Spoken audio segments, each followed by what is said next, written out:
इसी विधानसभा सहरसा डिस्ट्रिक्ट में आता है, वहाँ से। क्योंकि मेरा पैतृक घर मतलब माँ का घर वहाँ था, तो वहीं से मैं चुनाव लड़ी थी। ठीक है, मायके मेरा कहिए, तो वहीं से मैं चुनाव लड़ी थी। उसके बाद 2004 के बाद जब सरकार नहीं बनी जदयू की, मैं निर्दलीय प्रत्याशी थी, और जब सरकार नहीं बनी मुझे 12,000 वोट मिला, अच्छा खासा इज्जत मिला। उसके बाद 2006 में पूर्णिया से, चूँकि पूर्णिया में ही रहना है, पूर्णिया मेरा कुछ परिवार जो है पूर्णिया रुपौली विधानसभा में मेरा घर है, तो पूर्णिया में ही ये क्षेत्र संख्या 24 से लोग जिला परिषद चुनाव मैं लड़ी। क्या उसमें जीत हासिल हुई थी आपको? नहीं, उसमें मेरा 300 वोट से हार हुआ था। फर्स्ट बार का चुनाव था मेरा। लोगों ने मुझे बहुत पसंद किया, मेरे क्रियाकलाप को, जो भी उनको दिखा मेरे में खूबी, जिस तरह का बहुत अच्छा लगा, और मैं उनका आभारी हूँ। आज वही क्षेत्र हमारा नगर निगम में आता है।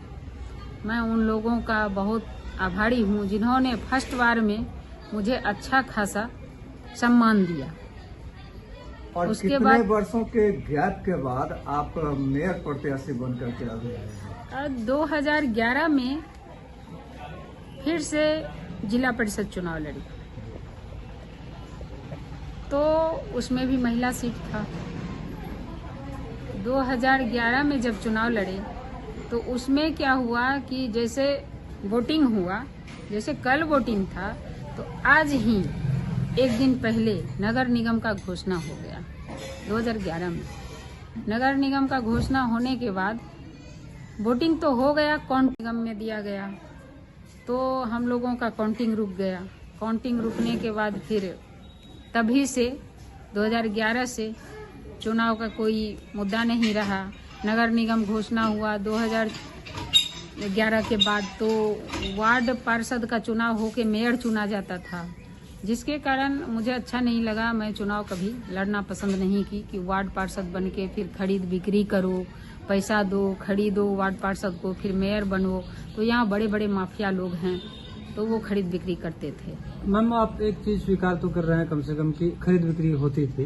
बिल्कुल। तो इस बार जो है अब जनता सीधे मेयर चुनेगी, तो क्या लग रहा है कि इस बार पैसे जो है पैसों की खेल कहें तो नहीं हो रहा है क्या? नहीं, बिल्कुल नहीं। इसलिए कि पैसों का खेल तो लोग करना बहुत चाह रहे हैं, कर भी रहे हैं। बिल्कुल जो लूटे हैं वो लुटाने का कोशिश कर रहे हैं, क्या लुटा भी रहे हैं। हम लोग न्यूट्रल हैं, साधारण लोग हैं और समाज का सेवा करने वाला लोग हैं, तो इसलिए हम लोग लुटाने वाले में से हैं नहीं, न लूटने वाले में से हैं। तो ये आपने बहुत अच्छा कहा कि पैसों का खेल वेल चल रहा है, तो आपको क्या लगता है कि जनता इस बार पैसों के खेल वेल पे जाएगी? नहीं यही अच्छी बात है कि नगर निगम का चुनाव है, जनता टाउन एरिया का जो होता है वो जनता कंसस होती है, बुद्धिजीवी वर्ग होती है। तो यहाँ पे उन लोगों को शांति प्रिय लोग पसंद है, अपना लीडर उनको शांति प्रिय चाहिए, काम करने वाला चाहिए, समाज से जुड़े हुए लोग चाहिए। यहाँ लुटेरों का जगह नहीं है, न लुटाने वालों का जगह है, न लूटने वाले का जगह है। मैम, तो क्या लगता है मैम कि इस बार जाति प्रथा चलेगा क्या? नहीं। बहुत सारे लोग कहते हैं कि ये जात हमें दे देगा मैं जीत जाऊंगा, ये धर्म मुझे दे देगा मैं जीत जाऊंगा। देखिए, ये तो लोगों का अपना थिंकिंग है। हर कैंडिडेट अपने आप को ये मतलब एक जगह पे रख के सोचते हैं कि हमारा ये समीकरण है, हमारा ये जात है, हमको इतना वोट मिल जाएगा, ये प्लस हो जाएगा। ये एक राजनीतिक तरीका है लोगों का अपना, लेकिन मेरा मानना है कि ऐसा कुछ नहीं है। मैम, एक सीधा और तीखा सवाल आपसे कि आप जायसवाल हैं, यानी बनिया वर्ग है, और कहा जाता है कि पूर्णिया जिला में बनिया का गर है, बनिया जिस ओर चला जाएगा वो मेयर बन जाएगा, तो ये इस बात में कहाँ तक सच्चाई है? देखिए, टाउन एरिया जो होता है कहीं भी, तो वहाँ सच्चाई है, ये सच्चाई है, और वहाँ वैश्य बाहुल हो जाता है। ठीक है, इसमें दो मत नहीं कि ये बस बाहुल क्षेत्र नहीं बनता है, क्योंकि वहाँ बिजनेस करने वाले लोगों की संख्या होती है। तो सच्चाई है, और जिस ओर चला जाएगा ये मैं नहीं कह सकती कि वो किस ओर जा रहे हैं। मैं बस इतना जानती हूँ कि मैं अपने आप को रख रही हूँ समाज के सामने, और समाज से मुझे आश्वासन मिला हुआ है, वोटरों से मुझे आश्वासन मिला हुआ है, जनता मेरे साथ है और आश्वासन है, खुले दिल से स्वागत है। तो मैं उनके आशीर्वाद के साथ आगे बढ़ रही तो हूँ। कहीं न कहीं पर्दे में आप भी एक्सेप्ट कर रही है कि जातिगत चीजें चलेगी? नहीं, बिल्कुल नहीं। मैंने पहले ही खारिज किया कि टाउन एरिया जो होता है वो चूंकि बिजनेस एरिया होता है, और बिजनेस एरिया जो होता है तो नेचुरल सी बात है कि वहाँ वैश्य बाहुल हो जाता है। अच्छा मैम, मैंने ये नहीं बोला कि ये मतलब जात पे मैंने कोई कमेंट नहीं दिया है। मैम आपका काफी लंबा संघर्ष रहा है, और आप चूंकि जदयू के अभी मेंबर्स हैं, मेंबर नहीं है ना आप? प्रदेश महासचिव। जदयू के आप प्रदेश महासचिव हैं, क्योंकि आपके पास अभी तक कोई पद नहीं आया है, तो आपने तो काफी लंबा संघर्ष किया है, और हम आपसे जानना चाहेंगे कि जो मूलभूत समस्याएं हैं लोगों के, तो उनसे तो आप रूबरू होते होंगे, तो हम चाहेंगे कौन कौन सी समस्याएं आप। और लेकिन शहर के सौंदर्यीकरण के दृष्टिकोण से ये सही भी है, तो इस संदर्भ में आपकी आवाज कहीं सुनाई नहीं दी दूर दूर तक? नहीं, देखिए मेरी आवाज सुनाई दी, शायद कुछ लोग देखे भी हैं, और हो सकता है कुछ लोग नहीं भी देखे हों। तो मेरा उसमें हमदर्दी ये है कि जब कोई भी काम, अगर आप विकास चाह रहे हैं तो दो चीज होगा, या तो आप विकास के साथ रहिए, और तरीके से आप गरीब गुरबा की बात किए, हम उनका हमदर्द हैं।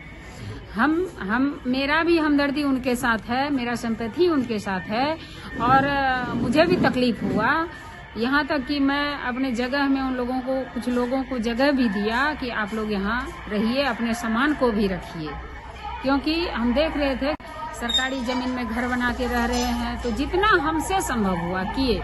रही बात अतिक्रमण की, तो अतिक्रमण तो हटाना जायज है, क्योंकि यही जनता, अगर अतिक्रमण नहीं हटता है तो विकास, रोड का चौड़ीकरण नहीं होगा, फिर विकास सौंदर्यीकरण नहीं होगा, रोड चलने के लिए नहीं होगा, मजबूरन उसको हटाया गया। और हटाने में सरकार कोई गलत काम नहीं किए हैं, ये कोर्ट का आदेश था, सरकार का था, क्योंकि उनको बनाना है रोड। अब गरीब गुरबा है तो उनके लिए भी सरकार के पास बहुत बड़ी हमदर्दी है। सरकार सोच रही है कि इनको कहाँ रखा जाए, उनके लिए कहीं कहीं जमीन भी उपलब्ध कराया जा रहा है। बहुत जगह आप देखे होइएगा कि घर भी बनाया गया, इंदिरा आवास वगैरह, उसमें भी शिफ्ट कराया गया। अगर आपको सभी जीतने के पहले स्वच्छ पूर्णिया, स्वस्थ पूर्णिया की वादा करते हैं, ग्रीन पूर्णिया की वादा करते हैं, तो कमोबेश आप भी यही वादा अभी कर रही हैं। क्या जीतने के बाद आप स्वच्छ पूर्णिया, स्वस्थ पूर्णिया और ग्रीन पूर्णिया बनाने में सक्षम हो पाएंगे? देखिए, स्वस्थ पूर्णिया तो स्वच्छ होगा तो स्वस्थ हो ही जाएगा, ठीक है। स्वच्छ रखना तो बनता है, इसलिए कि स्वच्छ तो रखना चाहिए, उसमें जनता का भी सहयोग अहम भूमिका निभाती है। स्वच्छ रखने के लिए आम जनता की भी भूमिका अहम होती है। अगर, और मेरा ये मानना है कि मैं सबसे पहले कचरा सफाई, नाला सफाई, रोड सफाई, गली मोहल्ला सफाई, ये सबसे पहला मेरा काम है। जो गरीब गुरबा है, उसको जो परेशानी है, उसका निष्पादन मेरा सबसे पहला काम है। ऐसे तो स्वस्थ तब तो हो ही जाएगी पूर्णिया। नगर निगम के अंतर्गत ही प्राथमिक स्वास्थ्य केंद्र और प्राथमिक शिक्षा भी आता है, तो आपके कदम क्या होंगे प्राथमिक स्वास्थ्य केंद्र और प्राथमिक शिक्षा की ओर? प्राथमिक शिक्षा की ओर तो मेरा रहेगा ही, क्या? इसलिए कि क्या कहते हैं, उसको सारा चीज, सभी सुविधा से उसको लेस किया जाएगा, और उसमें किसी भी बच्चे को कोई परेशानी ना हो, उस पे मेरा निगरानी सबसे पहले रहेगा। मैम, आज भी सुविधाएं सभी दी गई है विद्यालय में, आज कोई ऐसा विद्यालय नहीं है जिसमें सुविधाएं नहीं है, लेकिन शिक्षा की व्यवस्था लचर पचर है। आप मेयर बन जाएंगे तो कैसे इसको दुरुस्त कर पाएंगे? उसमें देखिए, लचर पचर व्यवस्था का कारण है कुछ टीचर, ठीक है। मैं कमेंट नहीं दे रही हूँ, लेकिन इतना रिक्वेस्ट आपके चैनल के माध्यम से आज भी करना चाहती हूँ सभी स्कूल के टीचर से कि प्लीज आप लोग बच्चे को अच्छा शिक्षा दें, अच्छे तरीके से उसको, चूंकि माँ बाप के बाद नहीं, लोग बोलता है पहला टीचर ही पहला जीवन का सारा कुछ होता है, गुरु होता है, माँ बाप बाद में आता है। तो आप उनका मार्गदर्शक हैं, बच्चे को आप ढालते हैं, आप जो उसका भविष्य आप तय करते हैं, इसलिए आप लोग बच्चे को पर ध्यान दें, बच्चे को अच्छा शिक्षा दें, बच्चे को अपना धर्म समझ के, अपना बच्चा समझ के आगे की ओर ले जाएं। और शिक्षा पे आधारित एक थोड़ी सी टेढ़ी सवाल मैं आपसे करना चाहूंगा कि अमूमन गरीब तबके के बच्चे जाते हैं प्राथमिक विद्यालय में या मिडिल विद्यालय में, और जितने भी नेता वर्ग के हैं या शिक्षित वर्ग के हैं उनके बच्चे प्राइवेट में पढ़ते हैं। तो इसमें क्या आप सुधार करवा पाएंगे मेयर बनने के बाद? देखिए, ये तो डिपेंड करता है पेरेंट्स पे कि हम क्या एफर्ट कर रहे हैं। लेकिन एक बात तो है, अगर सारा व्यवस्था सही है तो पढ़ाई सरकारी स्कूल से अच्छा प्राइवेट का नहीं है। आज आप देखेंगे, आप देखिए, नजर पीछे कीजिए और देखिए, जितने भी IAS IPS आपको मिलेंगे, कहीं ना कहीं आप जाके इंटरव्यू लीजिए या पता भी कर सकते हैं, तो सारे आपको सरकारी स्कूल के ही मिलेंगे। सरकारी स्कूल खराब नहीं होता है, लोगों को कुछ साल पहले जो स्थिति बना था उसके कारण अवधारणा पैदा हो गया, और देखने से भी था कि भाई यहाँ पढ़ाई नहीं है, तो अब वैसा कुछ रहा नहीं। अब सरकारी स्कूल भी अच्छा है, और सरकारी स्कूल के ही विद्यार्थी जो है आज IAS IPS सबसे ज्यादा बन रहे हैं। आपको शायद ही किसी प्राइवेट स्कूल का स्टूडेंट IAS IPS बना होगा। मैम, समय अभाव देखते हुए मैं आपसे आखिरी सवाल ये करना चाहूंगा कि आप अपना परिचय नर्सरी में दे दें, आपका क्या छाप है और जनता से क्या अपील करना चाहते हैं आपसे? जनता से मेरा हाथ जोड़ के निवेदन है कि आप लोग प्लीज मुझे पूर्णिया नगर निगम की भाइयों बहनों, जनता जनार्दन, आप लोग मुझे वोट करें। मेरा छाप है खटिया 10 नंबर पे है। मेरा नाम कौशल्या देवी जायसवाल है। मैं समाज सेवी महिला हूँ, साधारण महिला हूँ, आप लोगों के बीच हूँ। आप लोगों से रिक्वेस्ट करती हूँ, आग्रह करती हूँ कि एक बार मुझे मौका दें अपना सेवा करने।